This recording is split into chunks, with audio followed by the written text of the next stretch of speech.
राधे राधे भक्तों, आपका दिन शुभ और मंगलमय हो और आप सदा मुस्कुराते रहें। आज मैं लेकर आई हूँ पापा अंकुश एकादशी व्रत कथा और महत्व।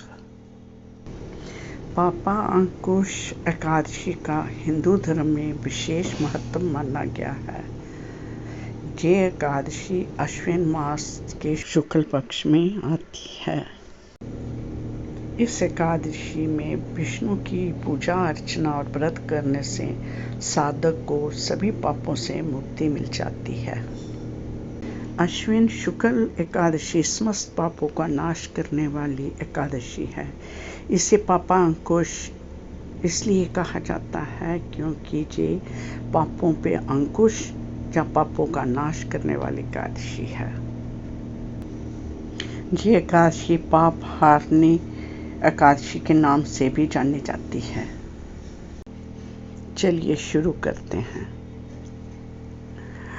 एक बार अर्जुन कहने लगे, हे जगदीश्वर, मैंने अश्विन कृष्ण एकादशी अर्थात इंदिरा एकादशी का विस्तार पूर्वक वर्णन सुना।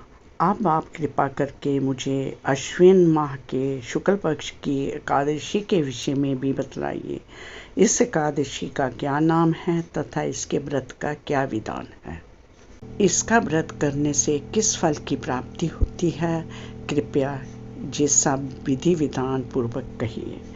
भगवान श्री कृष्ण ने कहा, हे कुंती नंदन, अश्विन माह के शुक्ल पक्ष की एकादशी का नाम पापा अंकुशा एकादशी है। इसका व्रत करने से सभी पाप नष्ट हो जाते हैं तथा व्रत करने वाला अक्षय पुण्य का भागी होता है। अश्विन शुक्ल एकादशी के दिन इच्छित फल की प्राप्ति के लिए भगवान विष्णु का पूजन करना चाहिए। इस पूजन के द्वारा मनुष्य को स्वर्ग लोक की प्राप्ति होती है। हे अर्जुन, जो मनुष्य कठिन तपस्याओं के द्वारा फल की प्राप्ति करते हैं, वह फल इस एकादशी के दिन क्षीर सागर में शेषनाग पर शयन करने वाले भगवान विष्णु को नमस्कार कर देने से मिल जाता है और मनुष्य को जम के दुख नहीं भोगने पड़ते। मनुष्य को पापों से बचने का दृढ़ संकल्प करना चाहिए। भगवान विष्णु का ध्यान सिमरन किसी भी रूप में सुखदायक और पाप नाशक है, परंतु पापा अंकुशा एकादशी के दिन प्रभु का सिमरन कीर्तन सभी क्लेशों व पापों का शमन कर देता है। प्राचीन समय में विंध्या पर्वत पर क्रोधन नामक एक बहेलिया रहता था। वह बड़ा क्रूर था। उसका सारा जीवन हिंसा, लूटपाट, मदपान और गलत संगति पाप कर्मों में बीता।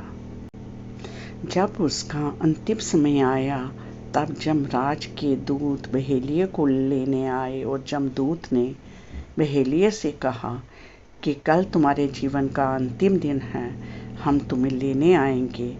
ये बात सुनकर बहेलिया बहुत भयभीत हो गया और महर्षि अंगिरा के आश्रम में पहुंचा और महर्षि अंगिरा के चरणों पर गिरकर प्रार्थना करने लगा, हे ऋषिवर, मैंने जीवन भर पाप कर्म ही किए हैं। कृपा कर मुझे कोई ऐसा उपाय बतलाएं जिससे मेरे सारे पाप मिट जाएं और मैं मोक्ष की प्राप्ति हो जाए। उसके निवेदन पर महर्षि अंगिरा ने उसे अश्विन शुक्ल की पापा अंकुशा एकादशी का विधिपूर्वक व्रत करने को कहा। महर्षि अंगिरा के कहे अनुसार उस बहेलिये ने ये व्रत किया और किए गए सारे पापों से छुटकारा पा लिया। इस व्रत पूजन के बल से भगवान की कृपा से वह विष्णु लोक को गया। जब जमराज के जमदूत ने इस चमत्कार को देखा तो वह बहेलिया को बिना लिए ही जमलोक वापस लौट गए। इस व्रत के पुण्य से उसे भगवान विष्णु की कृपा प्राप्त हुई और उसे वैकुंठ धाम की प्राप्ति हुई। ये कथा बताती है कि इस व्रत से सभी पाप नष्ट होते हैं और व्यक्ति को मोक्ष मिलता है। और ये एकादशी मनुष्य जो जाने अनजाने पाप कर्म करता है उससे भी मुक्ति दिलाती है। जय एकादशी पूर्व जन्म और इस जन्म के समस्त पापों का विनाश करती है। इस दिन व्रत रखने से व्यक्ति सैकड़ों अश्वमेध यज्ञों के समान पुण्य अर्जित करता है। जय एकादशी मृत्युपरांत मोक्ष और स्वर्गलोक में स्थान प्रदान करती है। मान्यता है कि इस दिन व्रत रखने से 10 पीढ़ियों तक के पाप का नाश होता है। राधे राधे। गलती त्रुटि माफ।